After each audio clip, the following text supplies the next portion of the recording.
On a Monday morning in December 1935, Thelma Todd was found dead behind the wheel of her chocolate-colored Lincoln Phaeton, dressed for the night, gown, fur, and jewelry, while later reports disputed what injuries, if any, appeared on her body.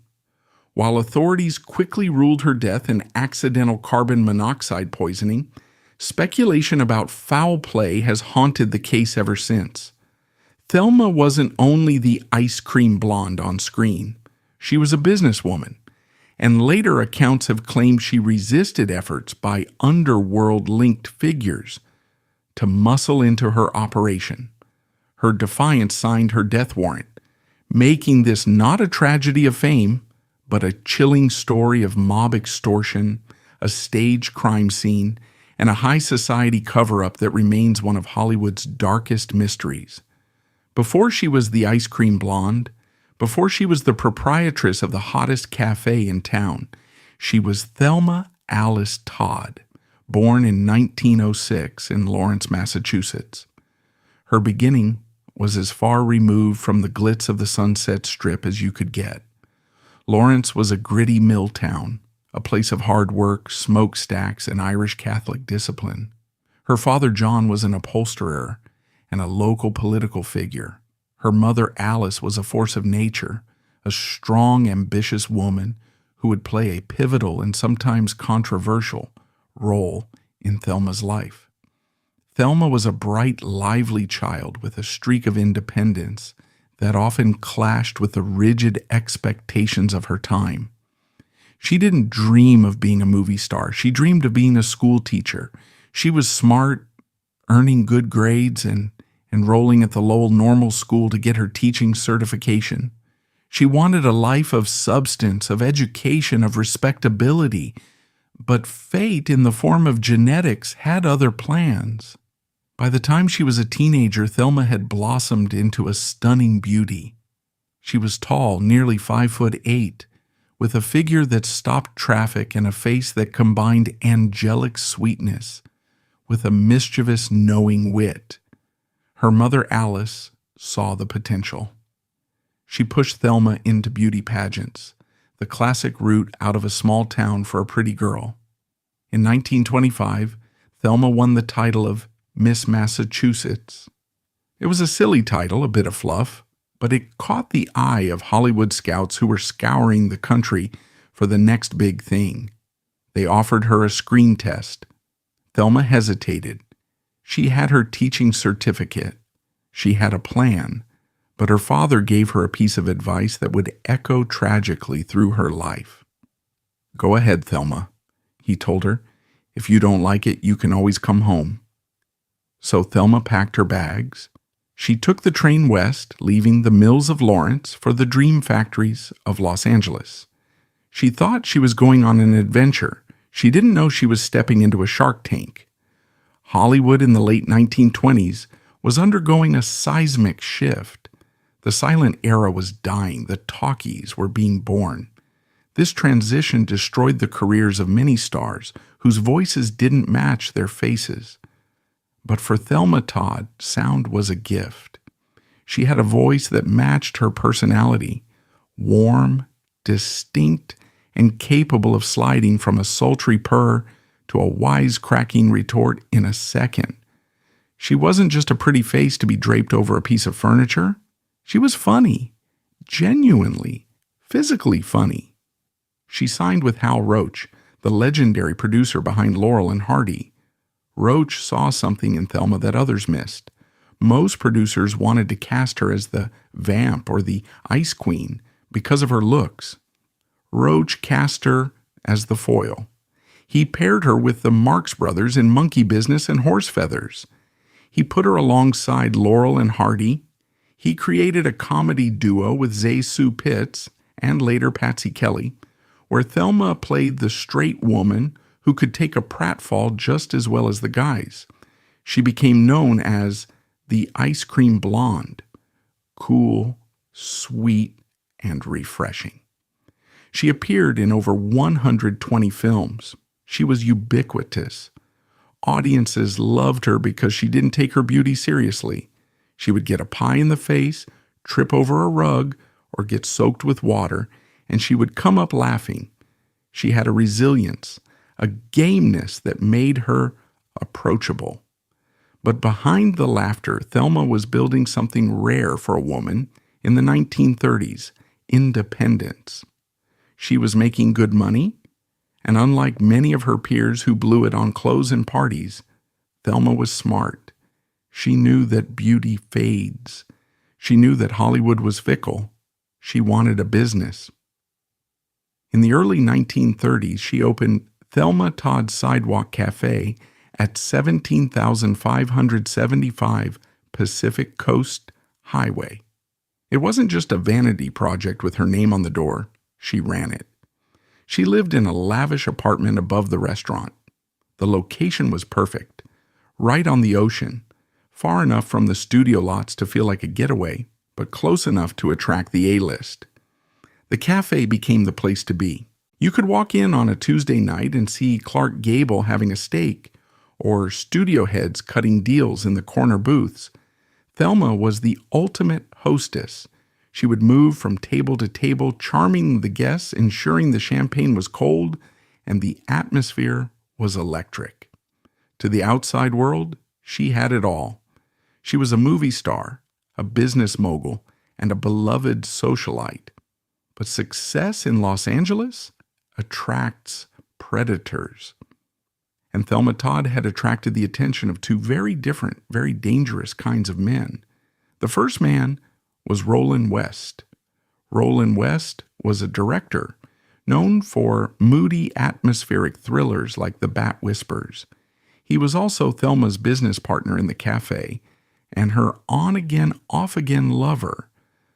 West was a complicated figure, possessive, controlling, and deeply insecure about Thelma's fame. He lived in the apartment next to hers above the restaurant. Their relationship was volatile. They fought screaming matches that the staff could hear through the walls. West wanted to control her. Thelma refused to be controlled. But Roland West was a puppy compared to the wolf waiting in the shadows. The second man was Charles Lucky Luciano. By the mid-1930s, organized crime was looking to diversify.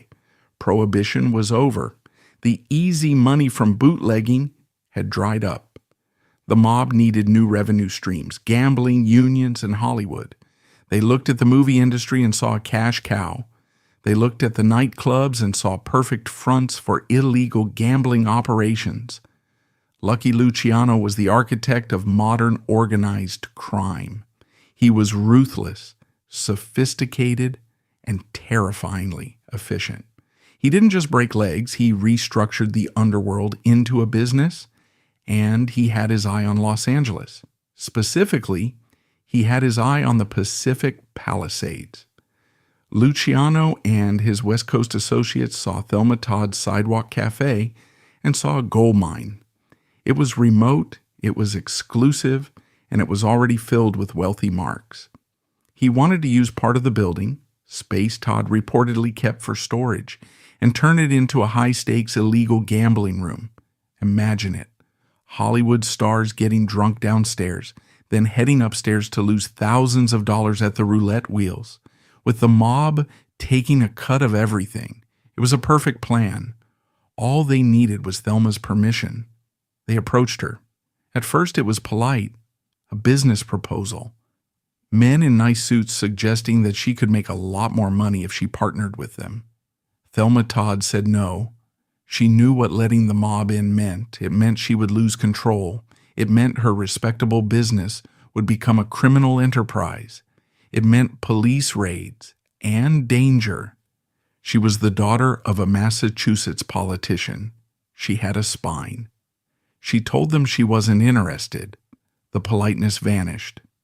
The suits came back, and this time the smiles didn't reach their eyes. They explained that it wasn't really a request. They explained that accidents happen to businesses that don't cooperate. Thelma Todd still said no. According to witnesses and later testimony, Thelma was defiant. She reportedly told an associate of Luciano, "You're not bringing your dirty money into my place, not while I'm alive." It was a brave sentence. It was a sentence spoken by a woman who believed that her fame, her money, and the law would protect her. But Thelma didn't understand that she wasn't dealing with a movie villain. She was dealing with men who dissolved bodies in acid and shot judges in the street. As 1935 drew to a close, the pressure mounted. Thelma began to receive threatening letters. She started drinking more heavily to cope with the stress. She told friends she was afraid. She told her mother she felt like she was being watched. And then came that Saturday night in December. On the evening of Saturday, December 14th, 1935, Thelma was scheduled to attend a dinner party at the Trocadero, a famous nightclub on the Sunset Strip. The party was hosted by Stanley Lupino, father of actress Ida Lupino, and his daughter. It was supposed to be a festive occasion. Thelma dressed for battle. She put on the metallic mauve gown. She draped herself in furs and diamonds. She looked every inch the movie star. But before she left the cafe, she had a fight. A massive screaming fight with Roland West. West didn't want her to go. He was jealous. He told her she needed to be home by 2 a.m. Thelma, fueled by champagne and defiance, told him she would come home whenever she damn well pleased. She arrived at the Trocadero and was the life of the party. Witnesses said she was in high spirits, laughing, dancing, and drinking. But there was an undercurrent of tension. At one point, Lucky Luciano was spotted in the club. Some accounts say Thelma saw him. Some say words were exchanged. A look, a glare, a silent reminder that the clock was ticking on their offer. As the night wound down, Thelma was driven home by a chauffeur, a man named Ernest Peters. It was around 3 a.m. or 4 a.m. on Sunday morning when they arrived at the Sidewalk Cafe. This is where the timeline fractures. Peters watched Thelma walk up the stairs toward her apartment. He saw her reach the door. Roland West would later claim he had locked her out because she was late, a petty act of control. He claimed he heard her banging on the door, shouting to be let in, but he refused to open it. He assumed she had gone back down the hill to her car to sleep it off, or gone to her mother's house nearby. But Thelma never made it to her mother's house, and she certainly didn't walk 270 stairs in satin shoes to sit in a cold garage. Something happened between the front door of her apartment and the garage at the top of the hill. In that dark, foggy stretch of time, Thelma Todd met her fate. Was she intercepted by Roland West, and did an argument turn physical?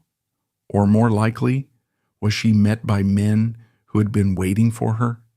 Men who didn't care about Roland West's petty jealousy. Men who had been told by a boss in New York that the blonde lady was becoming a problem. The next morning, the silence of the garage held the answer, but the system was already moving to ensure that the answer would never be spoken aloud. The Monday morning discovery of the body set off a firestorm. The press descended on the Pacific Palisades like locusts. "Mystery death of screen star," screamed the headlines. The studio fixers, the police, and the district attorney were all suddenly involved in a high-stakes game of narrative control. But even as the flashbulbs popped, the evidence was being trampled. The car was moved. The body was taken away. The investigation that followed would be a masterclass in incompetence and corruption. Thelma Todd was dead, but the fight for her reputation and the truth about her murder was just beginning.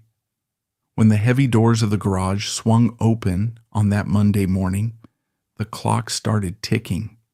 But it wasn't a race to find the truth. It was a race to bury it. The Los Angeles Police Department in 1935 was not exactly a beacon of forensic integrity. It was an era where the line between the cops, the studios, and the underworld was often blurred by bribes and favors. When the officers looked at the body of Thelma Todd, they saw a problem. A murder headline would cause a scandal that could drag down powerful men. An accident or suicide headline was tragic, yes, but tidy. The initial report was drafted with suspicious speed. Cause of death, carbon monoxide poisoning, manner of death, accidental, case closed. But the dead have a way of speaking even when the living try to silence them. And Thelma Todd's body was screaming. The first crack in the official story was, quite literally, on her face. As the coroner examined the body, the Sleeping Beauty narrative fell apart. Thelma's lip was cut, her nose was broken. Some later accounts described marks on her throat that raised suspicion. Though official findings at the time did not settle the question, one of her ribs was cracked. If she had simply driven into the garage, closed the door, and fallen asleep with the engine running, where did these injuries come from? The police suggested she might have hit her head on the steering wheel as she fell unconscious. But hitting a steering wheel doesn't break a rib. It doesn't leave bruises on the neck. Those are the marks of a struggle. And then there were the shoes. Thelma was wearing mauve satin slippers. They were delicate, expensive, and utterly unsuited for walking. The distance from the sidewalk cafe to the garage was approximately 300 yards, up a steep dirt-covered incline of 270 stairs. It had rained that weekend. The ground was muddy. Yet, when investigators looked at the soles of Thelma's shoes, they were spotless. There was no mud. There were no scratches on the satin. It was physically impossible for her to have walked from the restaurant to the car. The implication was chilling. She hadn't walked. She had been carried. She was likely already unconscious or dead when she was placed in the driver's seat. The garage wasn't the scene of the crime. It was a stage set. The autopsy revealed another bombshell that shattered the police timeline. The contents of Thelma's stomach showed that she had eaten a meal of peas and carrots roughly 6 hours before she died. Here was the problem. At the party at the Trocadero on Saturday night, Thelma had eaten only a light appetizer. She had consumed mostly champagne. No one saw her eat peas and carrots. This meant she didn't die on Sunday morning after the party. She lived through Sunday. She ate a meal on Sunday. Where was she? The timeline suggests a terrifying scenario. After she was locked out around 3:30 a.m. on Sunday, she was taken somewhere. She was held. Whoever had her gave her a simple peasant-style meal. Was she held captive in the garage itself? Or was she taken to a safe house? To some writers, the reported stomach contents raise the possibility that she was alive for hours after the party, but exactly where she went remains unproven. And given the threats she had received, the identity of her captors seemed obvious. While the LAPD fumbled with the evidence, the shadow of Lucky Luciano loomed large. The motive for the mob was clear. Thelma was the only obstacle to a $1 million gambling operation. But would a sophisticated boss like Luciano really order a hit on a famous actress? The answer lies in the method. It is highly unlikely they intended to kill her. Dead celebrities bring too much heat.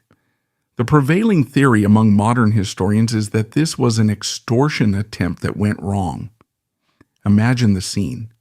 Thelma is grabbed on her way up the stairs. She is taken to a location, perhaps even the apartment of Roland West, or a car parked nearby. The goons hired by the mob try to rough her up. They want to scare her into signing the lease for the casino. They slap her, they punch her. But Thelma, the ice cream blonde with the spine of steel, fights back.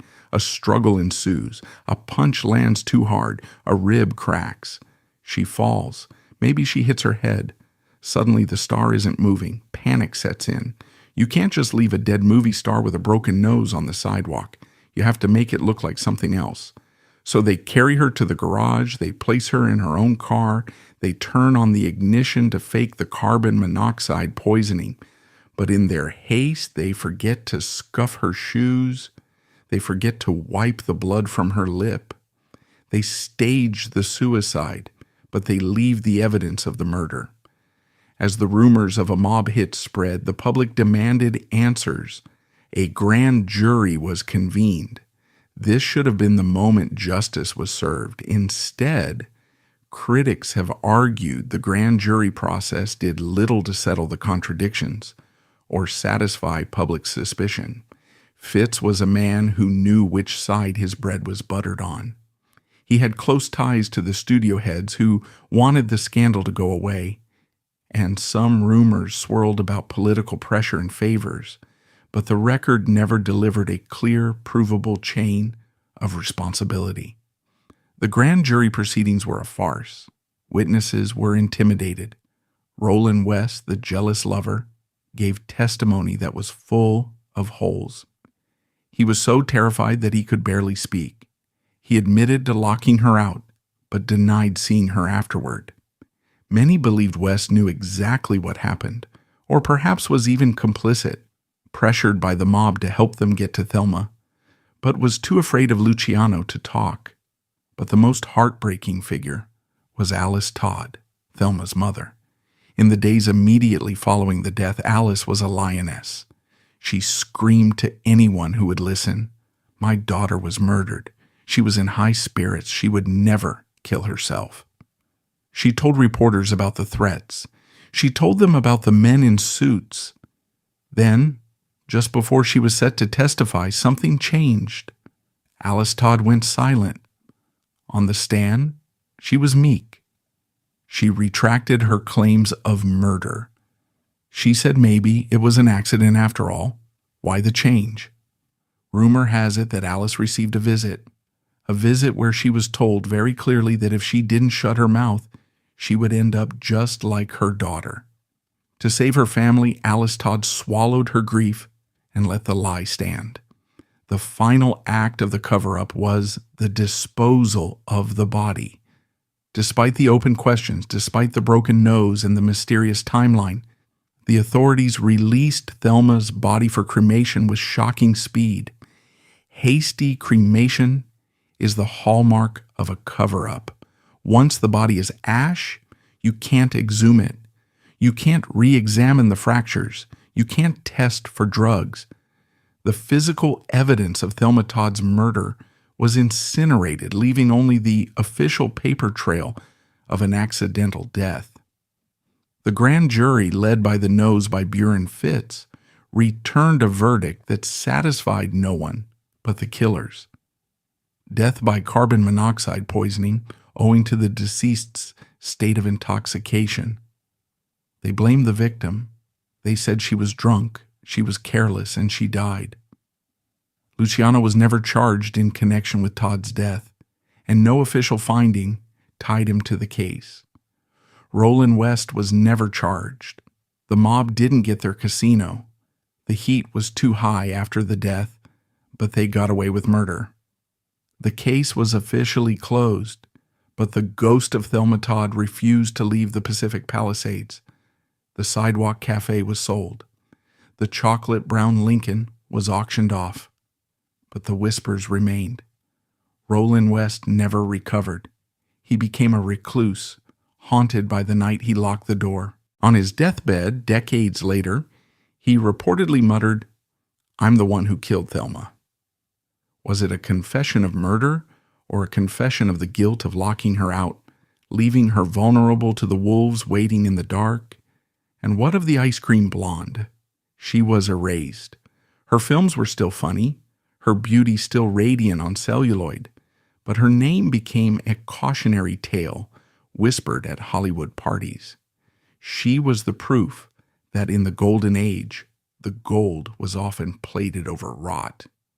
But there is one final twist to the story, a twist that involves the legacy of Lucky Luciano and the long memory of history. Because while the law failed Thelma Todd, history has a way of digging up the truth. The funeral of Thelma Todd was a spectacle befitting a queen. Her body lay in an open casket, dressed in a pale lace gown, her blonde hair perfectly waved, the bruises on her face expertly concealed by the mortician's makeup. Thousands of fans lined the streets. Hollywood's elite, Buster Keaton, Zazu Pitts, the Marx Brothers, wept into their handkerchiefs. But amidst the flowers and the sobbing, one man stood apart. He looked hollowed out, a ghost in a suit. That man was Roland West. While Lucky Luciano was the menacing shadow over Thelma's life, Roland West was the immediate, suffocating presence. And in the years that followed Thelma's death, the focus of the unofficial history shifted to him. Was he the killer, or was he the unwitting accomplice who handed Thelma over to her executioners? To understand Roland West's role, you have to understand the layout of the Sidewalk Cafe building. It was a fortress. The ground floor was the restaurant.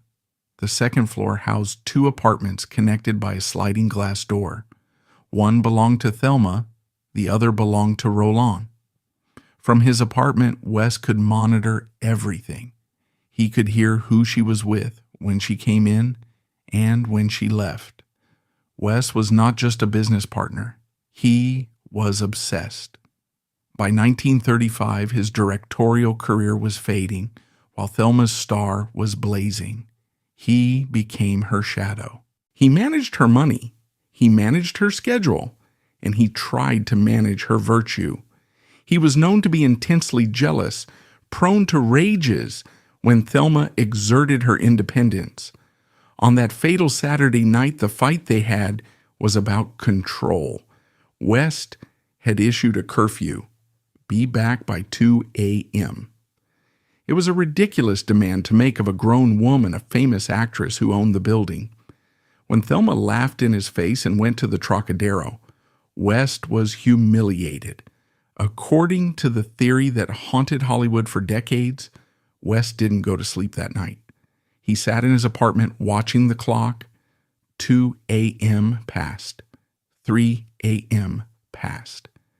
His anger curdled into a cold, punitive resolve. He decided to teach her a lesson. He went down and bolted the heavy front door from the inside. When Thelma finally arrived, stumbling slightly in her satin shoes, she found the door locked. She didn't have her key, or perhaps the key didn't work on the deadbolt. She pounded on the door. She shouted, "Let me in, Roland."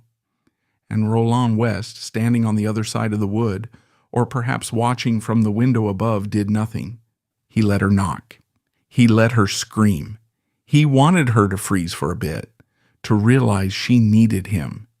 He didn't know that by locking that door, he was locking her out of safety and into the hands of the wolves. Roland West was never charged with a crime.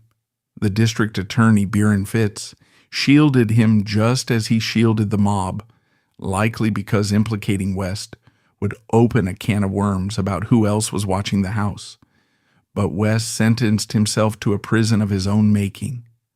After Thelma's death, West became a recluse. He shut down the Sidewalk Cafe. He eventually sold his interest and drifted into obscurity. But the guilt ate him alive. His health deteriorated. The once dashing director became a frail, haunted figure. In the early 1950s, West became gravely ill. As he lay on his deathbed, visited by his old friend, the actor Chester Morris, star of Boston Blackie, the dam finally broke. According to Morris, a dying Roland West grabbed his hand and whispered a confession that chills the blood. "I locked her out. She kicked the door. She yelled to get in. I didn't let her in. I wanted to teach her a lesson." It wasn't a confession of murder in the legal sense. He didn't admit to beating her or putting her in the car. But it was a confession of moral culpability. He admitted to creating the circumstances of her death. But here is where the story takes a darker turn. West claimed that after a while, the knocking stopped. He assumed she had gone to her mother's. But what if she didn't just walk away? The prevailing theory among modern investigators connects West's pettiness with the mob's brutality. Imagine the scene. Thelma is alone on the dark porch, shivering in her sequins, locked out by her jealous lover. She turns to leave. And waiting in the shadows of the parking lot are the men sent by Lucky Luciano. They have been watching the house, waiting for an opportunity to persuade her to sign the gambling lease. They see her isolated, vulnerable. Need a ride, Miss Todd? If Roland West had opened that door, Thelma Todd would have slept in her bed that night. Because he didn't, she ended up in the garage. West provided the opportunity, the mob provided the violence. But West and Luciano weren't the only characters in this tragedy. There was a third man, a man whose name appears in the margins of almost every Hollywood scandal of the era, Pat DiCicco. Pasquale Pat DiCicco was a man about town. He was handsome, charming, and supposedly a movie agent. In reality, he was the bridge between Hollywood and the underworld. He was Lucky Luciano's right-hand man in Los Angeles, the fixer who introduced mobsters to movie stars. He was also, notably, the first husband of Gloria Vanderbilt, and heavily involved in the later scandal of the Three Stooges creator, Ted Healy's death. On the night of the party at the Trocadero, Pat DiCicco was there. In fact, Thelma had been seated at his table earlier in the evening. Witnesses reported that Thelma seemed agitated by his presence. They were seen arguing. Why is DiCicco important? Because he was the messenger. He was the one pressuring Thelma on a daily basis. He was the one who likely made the final threat at the party. Sign the papers, Thelma. The boss is getting impatient. After Thelma's death, DiCicco was questioned by the police. He was cool, arrogant, and untouchable. He had alibis provided by powerful friends. He was released without charge, but his presence at the Trocadero and his connection to Luciano is the thread that ties the glamour of the party to the grime of the garage. With Thelma gone, the sidewalk cafe died a quick death. Without her sparkling presence, the guests stopped coming. The laughter was gone. The building, once a beacon of light on the highway, became a somber mausoleum. Roland West tried to keep it going for a while, but the ghosts were too loud. Locals began to whisper that the place was haunted. They claimed to see a woman in a long gown standing at the top of the outdoor stairs, looking out at the ocean, waiting for a door to open. The property changed hands many times. It became a religious retreat, then a production office. Today, the building still stands at 17,575 Pacific Coast Highway. It is a beautiful Spanish-style structure, but if you stand across the street and look up at the second-floor windows, you can almost feel the weight of the secrets locked inside. There is one final mystery from the immediate aftermath of the death: the money. Thelma Todd was rich. She was one of the highest-paid actresses in the world. She owned the restaurant. She had investments. Yet, when her estate was settled, it was surprisingly small. Where did the money go? Rumors swirled that she was being blackmailed long before she died. Had she been paying protection money to the mob for months? Was her refusal to turn the attic into a casino simply the last straw in a long shaking down process? Or did Roland West embezzle it? West had control of her finances. After her death, he seemed to have enough money to live comfortably despite the failure of the restaurant. Did Thelma discover that her lover was stealing from her? Was the fight on Saturday night not just about jealousy, but about theft? "I'm going to tell everyone," she might have said. "I'm firing you." That would give Roland West a motive for murder that went beyond a locked door. If Thelma fired him, he lost his home, his income, and his status. A dead Thelma couldn't fire him. A dead Thelma couldn't audit the books. As 1936 dawned, the world tried to move on. The movies kept playing. The stars kept dancing at the Trocadero. But the Thelma Todd case remained an open wound in Hollywood. It was the moment the industry lost its innocence. It was the realization that the fun and games had a body count. Alice Todd, the mother who had been silenced, took her daughter's ashes back to Massachusetts. She lived out the rest of her life in quiet bitterness, carrying the knowledge that she had let the killers walk free to save her own skin. Roland West withered away in his guilt. Pat DiCicco continued his rise in society, failing upward, leaving a trail of broken women and hushed-up crimes in his wake. And Lucky Luciano? He was just getting started. He had won. He had shown Los Angeles that no one, not even the ice cream blonde, could say no to the commission. But arrogance is a dangerous thing. Luciano thought he was untouchable.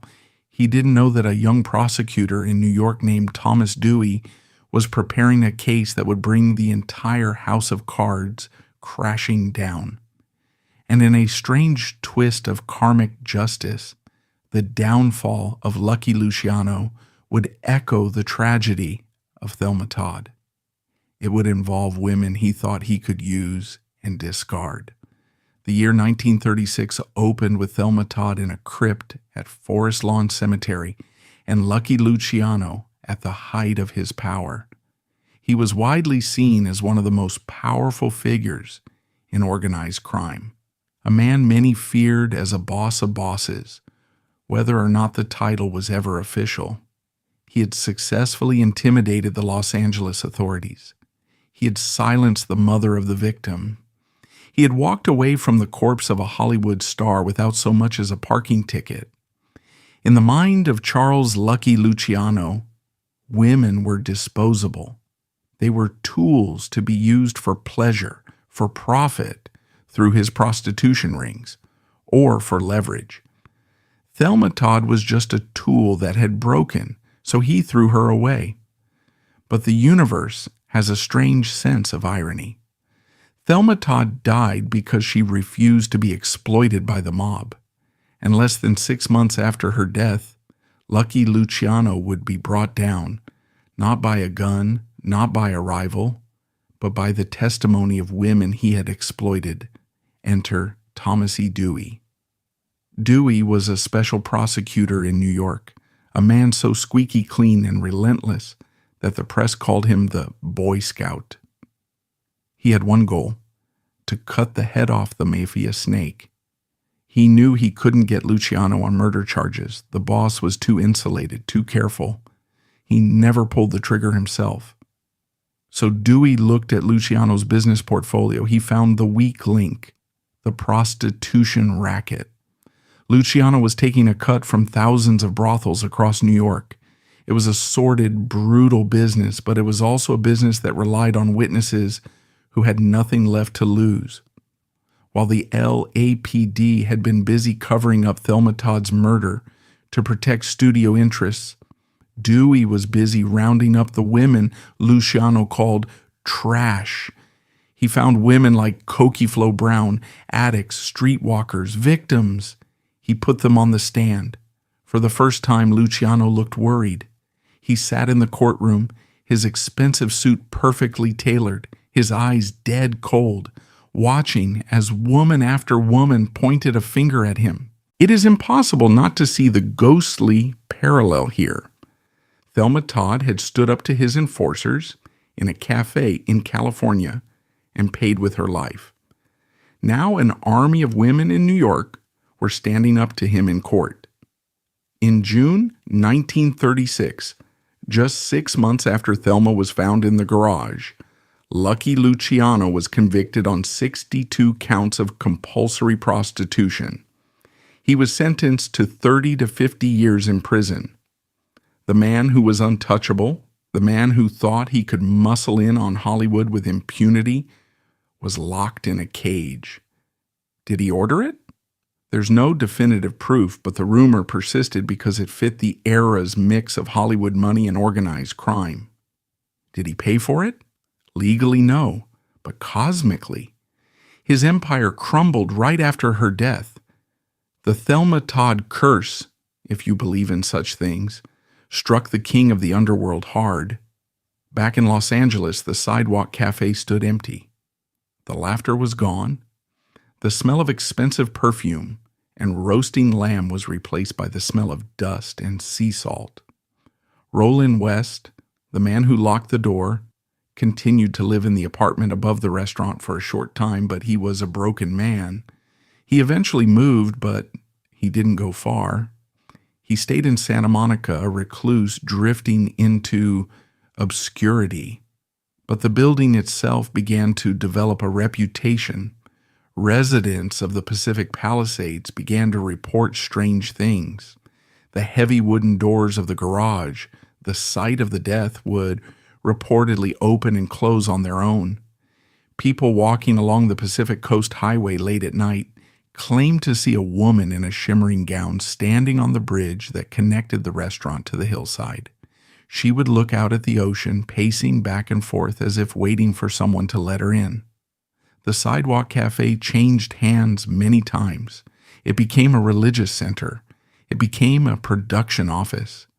But every tenant reported the same thing: a feeling of overwhelming sadness in the apartment on the second floor, a scent of gardenias, Thelma's favorite perfume, appearing out of nowhere, the sound of high heels clicking on the tile when no one was there.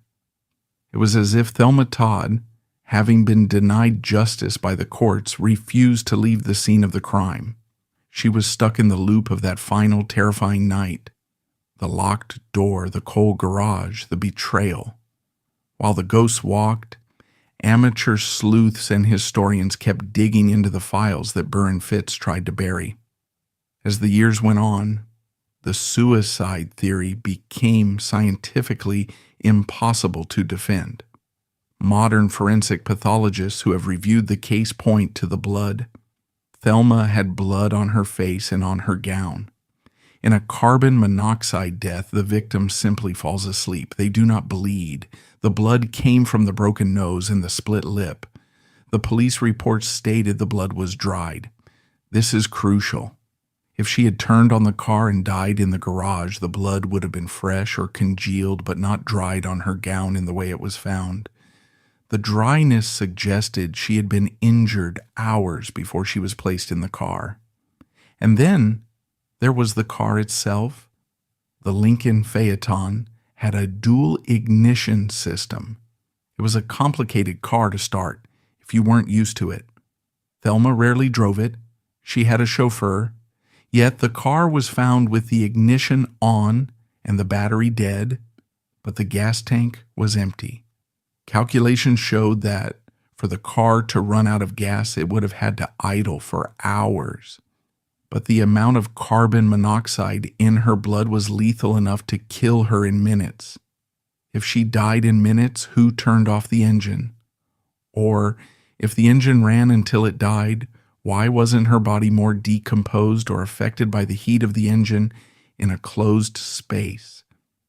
The inconsistencies pile up like the stairs she never climbed. The more you look, the more it looks like a stage play directed by people who didn't know the props. The tragedy of Thelma Todd is often overshadowed by the mystery of her death. We focus on the mob, the garage, and the shoes, but we forget what was lost. In 1935, Thelma Todd was on the verge of something huge. She was transitioning from slapstick comedy to sophisticated roles. She was a businesswoman in an era where women were property. She was planning to produce her own films. When they killed Thelma Todd, they didn't just kill a blonde, they killed a pioneer. They killed a woman who was trying to carve out a space of autonomy in a world run by men like Roland West and Lucky Luciano. Her death sent a chill through Hollywood. It was a message to every other actress: stay in your lane. Don't open businesses. Don't say no to the boys in the suits. Be pretty, be funny, and do what you're told. For decades, that message held. The Thelma Todd warning was whispered to starlets who got too ambitious. It wasn't until the studio system collapsed decades later that women began to regain the kind of power Thelma Todd had tried to wield in 1935. As the 20th century turned into the 21st, the names changed, but the story remained hauntingly familiar. Marilyn Monroe, Natalie Wood, women who died in mysterious circumstances surrounded by powerful men who suddenly forgot what happened. Thelma was the prototype for the Hollywood tragedy. But unlike Marilyn or Natalie, Thelma's case has a smoking gun that still exists today, preserved in the black and white police photos. It isn't a weapon. It isn't a fingerprint. The most persistent piece of evidence in the public imagination is her mauve satin shoes, which many argue don't fit the official account of how she reached the garage. And in the final chapter of this story, we will look at those shoes one last time to deliver the final verdict on the death of the ice cream blonde.